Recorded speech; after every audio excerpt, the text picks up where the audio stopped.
Hi folks, welcome back to the Horde. Let's see, it's about 12:30, 118. This one says 31 degrees. That one says 1 degree Celsius. That one says 32 degrees. So we're right at the freezing point. And I have to tell you, I don't know if I have any weathermen who watch this, or if anybody knows any weathermen out there. If you do, could you do me a favor? Could you give the person a kick right in the nads for me? We weren't supposed to get any of this weather. It was supposed to be nice. This weather is real. That was bullshit. Oh, parental guidance. Anyway, so what happened is I got up and got out. I was out the door before 8 o'clock to go pick up that three-wheeler at 9 o'clock. And I had to cross the river. Place is about an hour from me, give or take a little bit. It's kind of near where I grew up, out there in, I guess, it's known as Monroe, New York. So, anyway, I went out there, and just as we got there, it was kind of flurrying, and as we're loading and all, it started to snow to beat the band. And let me tell you something about this truck here. If you put a 1/4 inch of snow on the ground, this truck is a ditch magnet. The front wants to go in the ditch, the back wants to go in the ditch, everything wants to go in the ditch. It's a 2-wheel drive, and it's got Wranglers on it, Goodyear Wranglers. But from a snow tire point of view, these things suck. I mean, she was all over the place. There was no fooling around. I thought I was going to end up in the buckwheat a few times. I mean, I took it easy once I got this thing in there. Obviously, there was some weight, but man, it was all over. Particularly the rear end wanted to kick out. I also don't like taking these things out, either truck, in the snow. So I wasn't happy about that. But I did get the truck back in one piece, and I accomplished my mission. I got my Big Red. So let's talk about this rig. I showed you guys the plastic wasn't great. I ended up paying $250 for it. He wanted $400. Then he wanted $295. It's got oil in it. That's a good sign. So he wanted $200. He wanted $295. I ended up giving him $250. And to be honest, I would have been happier giving him $200 for the bike. So this is a Honda 250 ES 1986. It has the square box ignition. It did not come with the key. The throttle moves to some extent, so the carburetor, I probably will have some luck on it. The gas tank, you guys could see that, right? That's not good. So the gas tank is played. Front tire seems to hold air. Front forks look good. It does have, the boots appear to be intact. It's missing the front headlight. Looks like it lost it the hard way. It's got part of, what is that, the back brake lever. The fuel's there. It's got the square box ignition. So has the original Honda battery in it, right? I think you guys could kind of see that, right? There you go. So it's got the original Honda battery in it. Not that it's any good. The story on the bike. He says he parked it 4 years ago, and then his kids and grandchildren did this to it. It's hard to tell what it's got and what it's don't. It does have the back rack. It's missing the fender. It's got half the front fender. I don't know. On 250, right? About this bike, the tires have some weather cracking on them. I don't know. I'm not sure how well this is going to come in. You guys can see that, right? So the tires are a bit dry rotted. The front tire is original, so it probably doesn't have 1,000,000 miles on it. The back tires have been replaced. That tire seems to be holding air. The one on the other side, he says, leaks at the valve. It didn't look very good. I'm not thinking it's in too good a shape. I mean, you look at the hand grips, you look at some parts of it, it's not too bad. Like the hand grips look pretty good. The shifter is not welded, it's not bent all to hell. The front suspension isn't bad. From an electrical system, I don't know if I mentioned this, it's a 96 or an 86, 1986. So this thing has the square box CDI on it, and I'm not sure if it's just a single CDI or if it has two. Some of I have a 1987 TRX 250, and it actually has two CDIs in it. I think one is kind of for safety to make sure you're in neutral and so forth, and I think the other CDI is actually to make it run.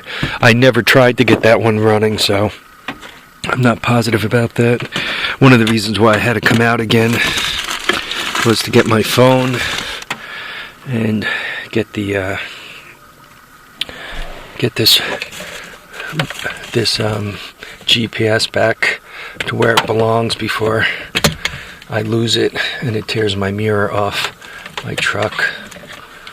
Two bad things, right? So I can't show you the bike real up close and all. At $250, it was kind of more than I wanted to pay for it, especially given he says the motor is, quote, not locked up. It might just be frozen from sitting. Well, if I get the engine started, right, if the carburetor's good and I get the engine started, you're looking at probably just the engine, the exhaust, the carburetor. Whether you sell them as a whole or you sell them as pieces, you know, take the covers off and sell the individual pieces, you know, the CDI and so forth, carb, exhaust, you're looking at an easy $500 bill. If the engine is rusted, as in, you know, that way seized, that the cylinder's frozen, that means the head is probably good, the flywheel is still good, right? The ignition system, those components are valuable. So I'm probably still in pretty decent shape, right? Because the flywheel is, and the flywheel stator combo, I mean, that's worth a couple $100. The head is worth $150. So in that case, I'm okay. Now, the worst case scenario is that this thing is typical of a Honda Big Red and a bunch of the TRX 250s, where they screwed around and the teeth came off the starter, or they chipped some gears inside. Now, if that happened, that's bad, because the metal goes inside the flywheel and it jams up against the stator, and it takes out the stator, it takes out the flywheel, and at that point, I guess I still have, you know, the CDI, I still have the head, the engine block is good, the gears might be okay, it depends where they strip the teeth out of. So, I don't know. I would have liked it. I paid $250. I wasn't getting it for under $250, and the guy smiled, you know, before we finally closed the price, and he goes, two-wheel drive, and I said, yeah, and he says, you're not going to be able to get out of here without the weight of that quad, or of that three-wheeler to take you out of here, and he was right. I had a tough time getting off his property. Guy owned kind of a family compound situation. He has 50 acres. His house is actually at the end of, like, I don't know, my driveway's 400 feet. He had to be almost a half mile off-road out in the bush.